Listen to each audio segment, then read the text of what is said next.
విశాఖలో వైసీపీ ఖాళీ అవుతుందా అంటే అవుననే సమాధానం వస్తోంది. Greater Visakha corporation standing committee ఎన్నికల్లో కూటమి ఘన విజయం సాధించింది. 10కి 10 స్థానాల్లో టీడీపీ అభ్యర్థులు గెలుచుకుని వైసీపీకి షాక్ ఇచ్చారు. అదే ఊపులో విశాఖ స్థానిక సంస్థల కోట ఎమ్మెల్సీ ఎన్నికల్లో ఆ పార్టీకి చెక్ పెట్టడానికి కూటమి నేతలు రెడీ అవుతున్నారు. విశాఖ స్థాయి సంఘం ఎన్నికల ఫలితంతో ఉక్కిరిబిక్కిరి అవుతున్న జగన్ ఎమ్మెల్సీ స్థానాన్ని ఎలాగైనా దక్కించుకోవాలని క్యాంపు రాజకీయాలకి తెరలేపే పనిలో పడ్డారు. మునుపెన్నడూ లేని విధంగా ఆయన ఎంపీటీసీలు జెడ్పీటీసీల్ని తాడేపల్లి ప్యాలెస్ కు పిలిపించుకుని బుజ్జగింపులకి దిగుతున్నారంటే పరిస్థితి అర్థం చేసుకోవచ్చు.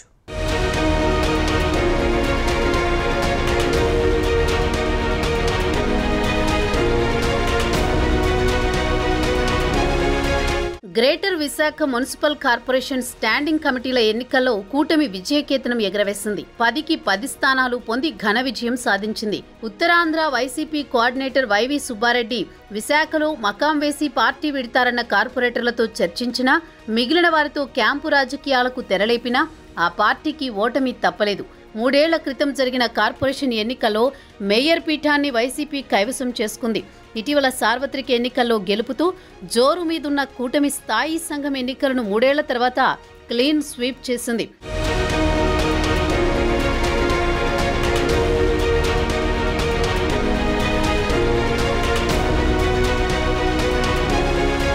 స్థాయి సంఘం ఎన్నికల్లో 10 స్థానాలకు వైసీపీ, టీడీపీ అభ్యర్థులు పోటీ పడ్డారు.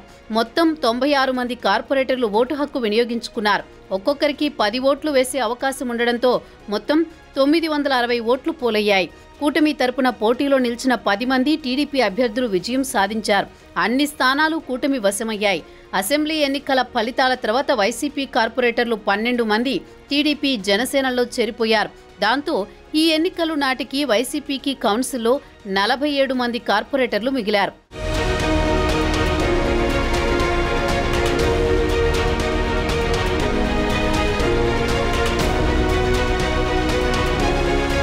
అందులో 4 కార్పొరేటర్లు వైసీపీ పెద్దలు నిర్వహించిన శిబిరానికి డుమ్మా కొట్టారు. వారి మద్దతుతో కూటమి బలం 53కు చేరింది. గెలిచిన టీడీపీ అభ్యర్థులకు పోలైన ఓట్లు చూస్తే వైసీపీ నుంచి భారీగా క్రాస్ ఓటింగ్ జరిగినట్లు స్పష్టమవుతోంది. 1 నుంచి అత్యధికంగా 13 ఓట్ల వరకు వైసీపీ కార్పొరేటర్లు టీడీపీ అభ్యర్థులకు ఓటు వేయడం గమనార్హం. స్థాయి సంఘ ఎన్నికల్లో విజయంతో కూటమి నాయకులు ఈ నెలాఖరులో జరగనున్న ఎమ్మెల్సీ ఎన్నికపై మరింత ఫోకస్ పెంచారు.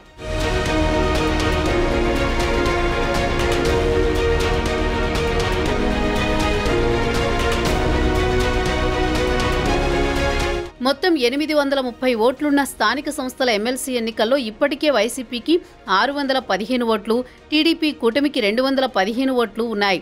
ఈ 2 పార్టీల మధ్య ఓట్ల తేడా 400 దాకా ఉన్నప్పటికీ ఇంకా అభ్యర్థిని ప్రకటించని కూటమి నేతలు మాత్రం విజయంపై ధీమా వ్యక్తం చేస్తున్నారు. జీవీఎంసీ ఫలితాలే ఎమ్మెల్సీ ఎన్నికల్లో రిపీట్ అవుతాయంటున్నారు. ఆ క్రమంలో ఎమ్మెల్సీ ఎన్నికపై మాజీ సీఎం జగన్ అప్రమత్తమవుతున్నారు. జిల్లాకు చెందిన స్థానిక సంస్థల ప్రజాప్రతినిధులతో తాడేపల్లి ప్యాలెస్లో వరుస సమావేశాలు నిర్వహిస్తున్నారు. ఉమ్మడి విశాఖ జిల్లా స్థానిక సంస్థల్లో టీడీపీకి బలం లేదని, అయినా టీడీపీ అనైతికంగా పోటీకి దిగుతోందని, జగన్ ముఖ్యమంత్రిగా ఉండి ఉంటే, టీడీపీకి తగిన సంఖ్యాబలం ఉండి ఉంటే అసలు పోటీ పెట్టేవారం కాదంటూ విలువలు, విశ్వసనీయతల గురించి మాట్లాడుతున్నారు.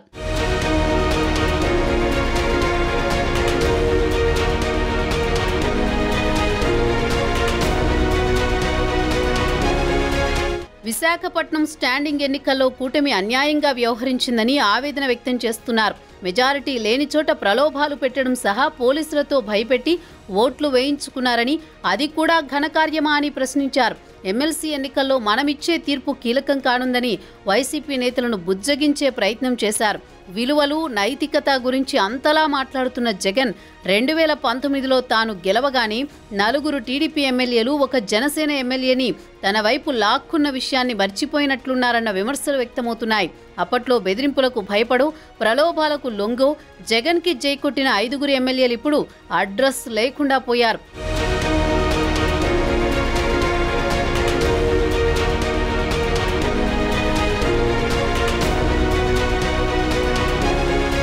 అదలా ఉంటే స్థానిక సంస్థల నేతలతో తాడేపల్లి ప్యాలెస్లో జగన్ స్వయంగా మీటింగులు పెడుతుండడం ఆ పార్టీ వారిని ఆశ్చర్యపరుస్తోందట. అంతకుముందు పార్టీలోని మహామహులకే అపాయింట్మెంట్లు ఇవ్వని ఆయన ఇప్పుడు ఎంపీటీసీలు, జెడ్పీటీసీలు, కౌన్సిలర్ల ముందు నిలబడి లిటరల్గా బతిమిలాడుతున్నట్టు మాట్లాడుతుండడం చూస్తూ అందరూ విస్తుపోతున్నారట. ఎలాగైనా ఎమ్మెల్సీ స్థానాన్ని దక్కించుకోవాలన్న పట్టుదలతో అటు వైసీపీ అభ్యర్థి బొత్స సత్యనారాయణ క్యాంపు పాలిటిక్స్ పనిలో పడ్డారు. ఇప్పుడు జగన్ సైతం పార్టీ పరంగా అదే పనిలో పడినట్టు కనిపిస్తోంది.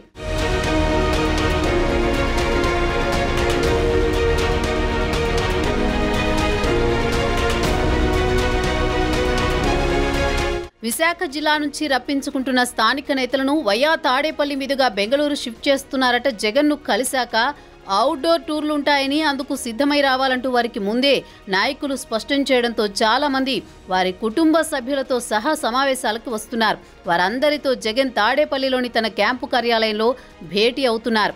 ఆయా ప్రజాప్రతినిధులను ఒక్కొక్కరుగా జగన్ వేదిక వద్దకు పిలిపించుకుని వారి కుటుంబ సభ్యులను కూడా పలకరించి ఫోటోలు దిగుతున్నారు.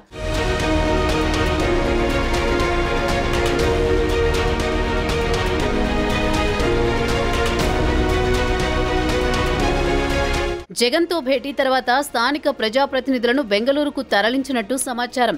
వారిని అక్కడే ఉంచుతారా, మరో చోటుకు తరలిస్తారా అనే దానిపై క్లారిటీ లేదంటున్నారు.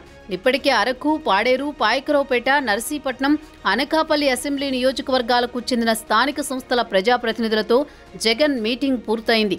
ఇక యలమంచిలి నియోజకవర్గం సమావేశం నిర్వహించాలి. వారిని కూడా ఈ క్యాంపుకు తరలించే అవకాశం ఉందని చెబుతున్నారు. కొంతమందిని హైదరాబాద్కు తరలించవచ్చంటున్నారు.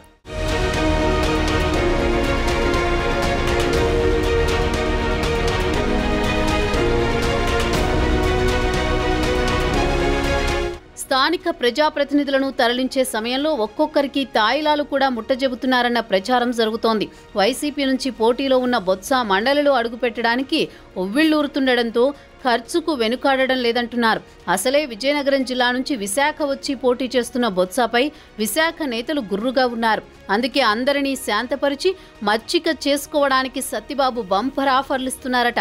ఒక్కో ఎంపీటీసీకి 2 లక్షల వరకు ఆఫర్ చేస్తున్నట్లు ప్రచారం జరుగుతోంది. మరి జెడ్పీటీసీలు, కౌన్సిలర్లకు ఎంత రేటు ఫిక్స్ చేస్తారో అన్న చర్చ మొదలైంది. మరి లోకల్ బాడీస్ ఓటర్లు చివరికి ఏం చేస్తారో చూడాలి.